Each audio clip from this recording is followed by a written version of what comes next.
Hey guys, welcome back to the channel. So today's video, I'm going to show you how to do the spark plugs and ignition coils on the Toyota Corolla. Mine is a 2010, but this is for the 2009 to 2023. And I'm sure the process is very similar for all the other years outside of this because it's pretty much the same on almost every single car. So let's go ahead and go over all the parts I got for this, as well as a couple tools that you're going to need. All right, so just like in any project, you're going to need a socket set, but also there's a specific socket set that I really enjoy. It's actually a spark plug set, and it actually has these little, I don't know if you can see down inside of it, these little rubber kind of washers that actually hold the spark plugs in place. But you can see all the different sizes. And in today's video, we're going to be using the 14 right here. So this set right here actually picked up on Amazon. It comes with 4 of the ignition coils as well as the 4 spark plugs. And they're already pre-gapped as well, so you don't have to worry about doing that. But this is a really convenient bundle picked up on Amazon. There's going to be links in the description down below for everything I used here. And also we're going to need to use a torque wrench. So this can actually like torque it down to the exact measurement, which is actually 18 foot-pounds if you're not using a anti-seize gel. So right before we get started, I'm going to go ahead, disconnect the battery. All you have to do is just unhook the negative side, because every time you do any work with anything electrical, it's just safe, just go ahead and unplug the battery. So let me go ahead and do that, and then we can get started.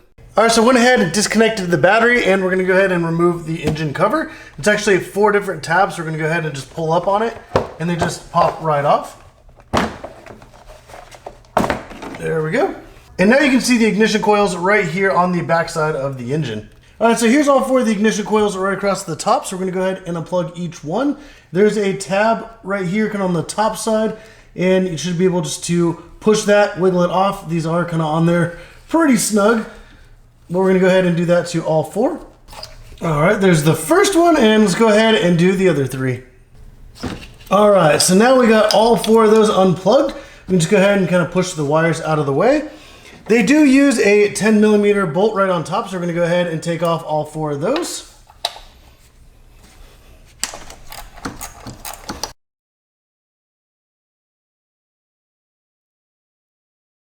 All right, so now we have the bolts out of all 4 of these. We can just go ahead and lift them up one at a time.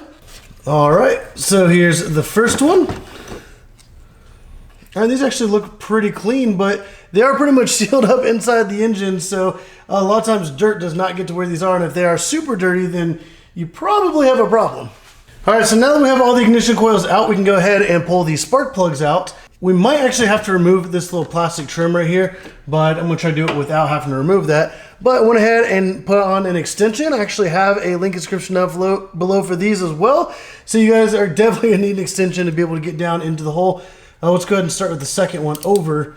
Yeah, that little plastic trim is kind of in the way, so let's go ahead and remove that first. All right, so to remove the plastic trim over here on the almost the outer side of the car, there's this little tiny tab. We're gonna go ahead and pop up the middle of it, and it actually comes right out, just like a little tiny pin. And then we can go ahead and get underneath that and just lift it straight up. I also have a link down in the description down below for pry tools as well. All right, so then on the underside, there's actually little tabs which you can kind of lift up on this and then push the little tabs to be able to free it up just a little bit. There we go. All right, so I'm not gonna pull it all the way out, but we're gonna go ahead and just kind of have it where it's like this. So you can still kind of like lift it up, get it out of the way, and then kind of get to where we need to work on, and then just set it back down into place when we're done. All right, so now that we have that little plastic trim up out of the way, we can go ahead and lift it up and then get right down into the sockets where the spark plugs are. And you can see how far down this is. So I'm gonna go ahead and hook it onto the spark plug, and now we can go ahead and pull it out. All right, let's go ahead and just take this ratchet off, and then should be able to kind of unscrew it the rest of the way by hand. All right, now we can go ahead and lift it up, and out comes the spark plug. Since this does have like the little rubber washer, we can actually pop that right out. And as you can see, this spark plug is roasted. So I'm gonna go ahead and pull out the other 3, and then we can go ahead and get started with putting the new ones in. All right, so now we have all the spark plugs out. We're gonna go ahead and grab the new spark plugs and be able to put those in. All right, so now that we have the new spark plug, here's a little side-by-side comparison of the old versus the new. Like, that is crazy how the old ones look like they're just completely roasted. But now I'm excited to go ahead and put in some nice new fresh ones. All right, so now we're pretty much gonna do the same thing in reverse for the most part. So we're gonna go ahead and take the spark plug, we're gonna put it in the tool. You don't wanna push too hard because it's gonna get stuck in the little rubber piece. And when you're gonna pull the whole tool out, you're actually gonna pop that off and the socket's gonna be stuck. So you can actually just wrap some tape right here so it doesn't pop off, or you can just kind of put it in there lightly to where it's not in there like too tight.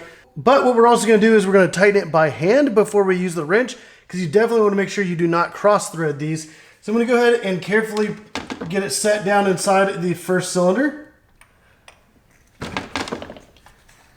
I'm just gonna carefully get it set in place and then just lightly screw it in by hand until we kind of feel the thread start to go, and then it feels really nice.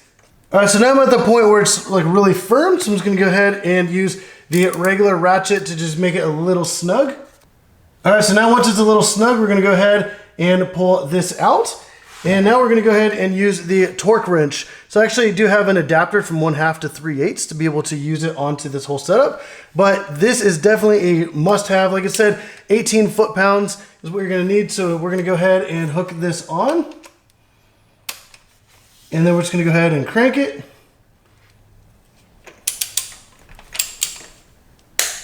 Yep, there we go. So now we're 18 foot-pounds. Now we can go ahead and pull all of this up and out. So now the first one is completely done. So what we're gonna do is go ahead and knock out the other three. All right, so now that I got all 4 spark plugs in place, I'm just gonna go ahead and just make sure the torque is good on all of them. All right, so now that we got all 4 spark plugs in and they're all torqued, we're gonna go ahead and grab the new ignition coils, and we're gonna go ahead and start putting those down in place, which they look very similar to the other ones, except obviously they're way cleaner up on top. So whenever you put them down, make sure you have the plug off to the right, and the little hole right here is aligned with the little screw hole. So we're gonna go ahead and take the first one, and just kind of push it down into place. There we go. And then we're gonna go ahead and take the screw and put it in. Or I guess the bolt in this case. So we're just gonna go ahead and put it right there. All right, and then we're gonna go ahead and plug that one in. And one of them is completely done, so now we're gonna go ahead to the others. Gonna put the ignition coils in, we're gonna bolt them all in, and then plug them all in, and then we're good to go. All right, and just like that, we got all of them hooked up. They're all ready to go. So we're gonna go ahead and start the car, make sure everything's great. But also don't forget to put the trim back in place as well, because you do not want to leave that kind of all over the place. All right, guys, so I really hope this video is able to help you guys out. If it did, definitely go down and put it down in the comments down below. Let me know what you guys think of this video. Also, I have a lot more other how-to videos coming with this Toyota Corolla. I actually got it, and there's a lot of things I'm going to do to it, so definitely stay tuned. I do have a playlist on my channel specifically for this car, so definitely go check it out. And I already have a bunch of how-to videos for it and a bunch to come. And there's also going to be all kinds of links in the description down below, so definitely go check those out. You can pick up all the parts I use, as well as other parts for other projects I've already done, and a lot of the other tools I did have to pick up in order to do a lot of these how-tos. But if you guys did like the video, go down, hit the like button, subscribe if you haven't already. But as always, thank you for watching.